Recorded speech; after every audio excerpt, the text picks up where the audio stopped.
2 కేజీల చేపల్లోకి కావాల్సినవి అల్లము, చిన్నుల్లిపాయి, పెద్దుల్లిపాయి, కొబ్బరి కట్ చేసి పెట్టుకున్నానండి. శుభ్రంగా కడిగి మిక్సీ వేసుకోవాలి. చింతపండు ఉంది కదండి, దానికి సరిపడి తీసుకొని కడిగేసి నానబెట్టుకోవాలండి.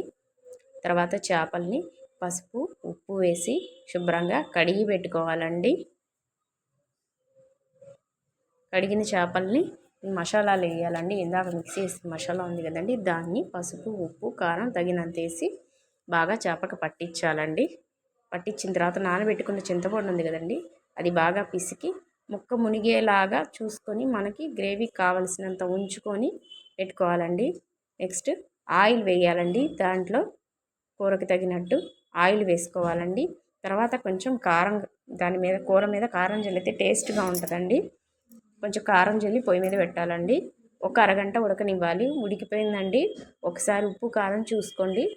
ఉప్పు కారం తగ్గితే వేసుకోవచ్చు. దాని తర్వాత కొత్తిమీర వేసి చల్లుకొని కూర దింపేయడమేనండి. నేనైతే మా వారికి చూపించానండి. కూర అయితే చాలా బాగుందన్నారు. మీకు వీడియో నచ్చినట్టయితే మీరు ఒకసారి ట్రై చేసి నాకు కామెంట్ పెట్టండి.